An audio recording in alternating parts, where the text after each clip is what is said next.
Hi hello నమస్తే welcome back to my channel. నేను మీ non stop Naidu. ఈరోజు మన వీడియోలో పుష్ప 2 రివ్యూ గురించి అయితే చెప్పుకోబోతున్నాం. ప్రస్తుతం పాన్ ఇండియా లెవెల్లో ఎక్కడ చూసినా పుష్ప 2 క్రేజ్ అయితే కనిపిస్తుంది. ఇటీవల కాలంలో ఈ రేంజ్లో హైప్ తెచ్చుకున్న సినిమా మరొకటి లేదని చెప్పాలి. పుష్ప బ్లాక్ బస్టర్ హిట్తో సీక్వెల్ కోసం దాదాపుగా 3 ఏళ్ళుగా సినీ అభిమానులు ఆతృతగా అయితే ఎదురు చూస్తున్నారని చెప్పాలి. ఇదంతా పుష్పరాజ్ క్యారెక్టర్ క్రియేట్ చేసిన ఇంపాక్ట్గా చెప్పుకోవచ్చు. పుష్పరాజ్ పాత్రలో Allu Arjun mannerisms, dialogues, mass, class, youth అనే తేడా లేకుండా అందరికీ ఎక్కేసాయని మనందరికైతే తెలుసు. 12,000కు పైగా స్క్రీన్స్లో సినిమా రిలీజ్ కావడం, అడ్వాన్స్ బుకింగ్స్తోనే 100 కోట్లు దాటడం, ఇలా రిలీజ్కి ముందే ఎన్నో రికార్డులతో పుష్ప 2 పై అంచనాలు అయితే ఆకాశాన్ని అందుకున్నాయని చెప్పాలి. దాదాపు 1000 కోట్ల టార్గెట్తో Pushpa The Rule box office బ్యారీలోకి అయితే దిగింది. హీరో అల్లు అర్జున్, హీరోయిన్ రష్మిక మందనతో పాటు డైరెక్టర్ సుకుమార్ 3 ఏళ్ల కష్టానికి ప్రతిఫలంగా వచ్చిన పుష్ప 2 రిలీజ్కు ఒక రోజు ముందే ప్రీమియర్ ద్వారా ప్రేక్షకుల ముందుకైతే వచ్చింది.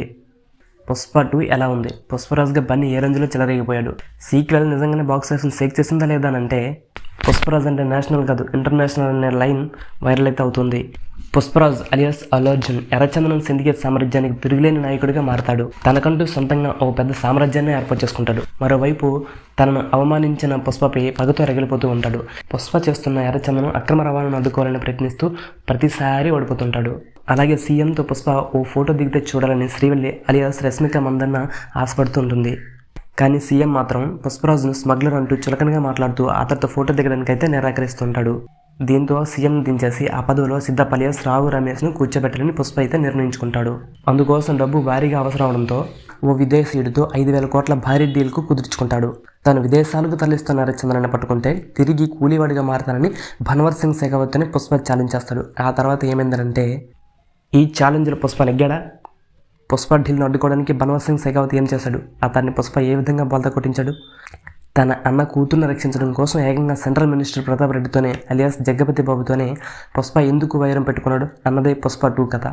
అలాగే పుష్ప 2లో ఎలివేషన్స్, బిల్డప్ షాట్స్ ఏంటంటే కూలీగా జీవితాన్ని మొదలుపెట్టి సిండికేట్ నాయకుడిగా పుష్పరాజ్ ఎలా ఎదిగాడు అన్నది పుష్ప పార్ట్ 1లో చూపించాడు డైరెక్టర్ సుకుమార్. అయితే పుష్పరాజ్ స్ట్రగుల్స్, సంఘర్షణ, ఎమోషన్స్, యాక్షన్స్ మిక్స్ చేస్తూ మొదటి భాగంలో ప్రజెంట్ చేశారు. పుష్ప 2 మాత్రం అందుకు పూర్తి భిన్నంగా ఫంక్తో కమర్షియల్ యాక్షన్ మూవీలా నడిపించాడు సుకుమార్ డైరెక్టర్. సిండికేట్ నాయకుడిగా మారిన తర్వాత పుష్పరాజ్కు ఎదురైన సవాళ్లు, నేషనల్ నుంచి ఇంటర్నేషనల్ వరకు తన సామ్రాజ్యాన్ని ఎలా విస్తరించాడన్నది చూపిస్తూ సీక్వెల్ కథను రాసుకున్నారు. ఈ సీక్వెల్లో పుష్పరాజ్ జర్నీ మొత్తం ఎలివేషన్స్, బిల్డప్ షాట్స్తోనే నింపేశారు. బన్నీ హీరోయిజం మాత్రం పీక్స్లో చూపించారని చెప్పాలి. సుకుమార్ కేవలం మోసంశాలకే కథను పరిమితం చేయకుండా ఫ్యామిలీ ఎమోషన్స్కు సీక్వెల్లో చోటిచ్చారు. సుకుమార్ శ్రీవల్లి పుష్పరాజ్ జంట యూత్ ఆడియన్స్ను మెప్పిస్తుంది. భర్తకు జాతరలో అవమానం జరిగితే శ్రీవల్లి ఫైర్ అయ్యే ఎపిసోడ్లో సుక్కు తన మార్క్ను చూపించారు. తాను చేసిన తప్పును ఒప్పుకొని పుష్పను తన తమ్ముడిగా అజయ్ ఒప్పుకునే సీన్స్తో హైలైట్గా నిలుస్తాయి. పుష్ప 2 మ్యాజిక్ ఏంటంటే పుష్ప 2లో కథ కంటే కథనంతోనే దర్శకుడిగా సుకుమార్ ఎక్కువగా మ్యాజిక్ చేశారు. పుష్ప భన్వర్ సింగ్ శెకావత్ కాంబినేషన్లో వచ్చే సీన్స్ ద్వారా యాక్షన్స్తో పాటు అంతర్లీనంగా సిచ్యువేషనల్ కామెడీని రాబట్టుకోవడం బాగుంది. భన్వర్ సింగ్ వేసే ఎత్తులను పుష్ప తిప్పికొట్టే సీన్స్ థ్రిల్లింగ్ని చూపిస్తాయి. అలాగే క్యారెక్టర్ మరియు ఎలివేషన్ సీన్స్.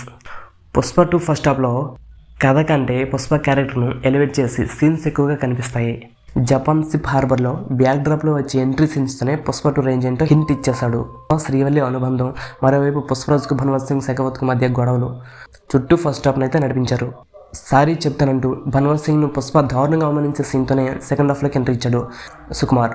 ఈ పోటీలో పుష్ప ఎలా గెలిచాడనే అంశాల చుట్టూ సెకండ్ హాఫ్ సాగుతుంది. గంగరమ్మ జాతర ఎపిసోడ్ అన్న కూతురిని కాపాడడం కోసం పుష్ప చేసే క్లైమాక్స్ ఫైట్ ఫ్యాన్స్కు హై మూమెంట్ని అయితే ఇచ్చాయి. మీ బాస్కు నేనే బాస్. ఈ సినిమాలోని కొన్ని డైలాగ్స్ సోషల్ మీడియాలో బన్నీపై వచ్చే ట్రోల్స్ను ఉద్దేశించి రాసినట్లుగానే అనిపిస్తాయి. మీ బాస్కు కూడా నేనే బాస్ని అంటూ ఒకడు ఎదుగుతుంటే చూడలేక వాడు డౌన్ కావాలని కోరుకునే వాళ్ళు చాలామందే ఉంటారు. ఎత్తులో ఉన్నప్పుడు ఈగోలు ఉండకూడదు అనే డైలాగ్స్ కావాలని రాసినట్లుగా అనిపిస్తుంది. ప్రస్తుతం అల్లు అర్జున్కు మెగా ఫ్యామిలీలో నడుస్తున్న కోల్డ్ వార్ మధ్యలో ఈ డైలాగులు రాసినట్లుగా అయితే మనకైతే అనిపిస్తుంది. అలాగే సాంగ్స్ ప్లేస్మెంట్ కరెక్ట్గా లేదని చెప్పాలి. సినిమాలో చూసే సాంగ్స్ కానీ ప్లేస్మెంట్ కానీ కరెక్ట్గా లేదని చెప్పాలి. కావాలని ఈ పాటలను కథలోకి ఇరికించినట్లుగా అనిపిస్తుంది. ఎలివేషన్ సీన్స్ ఎక్కువైపోవడంతో సినిమాలు అంత పెరిగే ఫీలింగ్ కలుగుతుంది. పుష్పరాజ్, భన్వర్ సింగ్ ఒకరిపై మరొకరు వేసుకుని ఎత్తులు పై ఎత్తులు చాలా వరకు లాజికల్గానే అనిపిస్తాయి. ఫహద్ ఫాజిల్ క్యారెక్టర్ను పవర్ఫుల్గా ప్రజెంట్ చేయలేకపోయాడు సుకుమార్. అర్ధాంతరంగా క్యారెక్టర్ ముగించడం అయితే ఈ సినిమాకి బాగాలేదు. Pushpa 2 full mass. పుష్పరాజ్ పాత్రలో అల్లు అర్జున్ మరోసారి ఎరగదీశాడు. ఫస్ట్ పార్ట్కు మించి మాసీగా సీక్వెల్లో అతడి క్యారెక్టర్ సాగింది. గంగాలమ్మ గెటప్లో అల్లు అర్జున్ నటన అయితే బాగుంది. యాక్షన్ సీన్స్లతో అదరగొట్టాడని చెప్పాలి. అలాగే శ్రీవల్లిగా రష్మిక మందన్న తన నటనతో మెప్పించింది. మెచ్యూర్డ్ యాక్టింగ్ను కనబరిచింది ఈ సినిమాలో. ఫహద్ ఫాజిల్ కమెడీన్కు తక్కువ, విలన్కి ఎక్కువ అన్నట్లుగా ఈ సినిమాలో అయితే కనిపిస్తుంది. రావు రమేష్, జగపతి బాబు తన అనుభవంతో పాత్రలను ప్రాణం పోశారు. సునీల్, అనసూయ పాత్రల ఇంపాక్ట్ పెద్దగా సీక్వెల్లో కనిపించలేదు.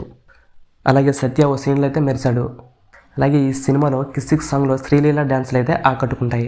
శామ్సియస్ బీజిఎం ఈ సినిమాకు బిగ్గెస్ట్ ప్లస్ పాయింట్ అని చెప్పొచ్చు. ఈ మూవీలో విజువల్ ఫీస్ట్.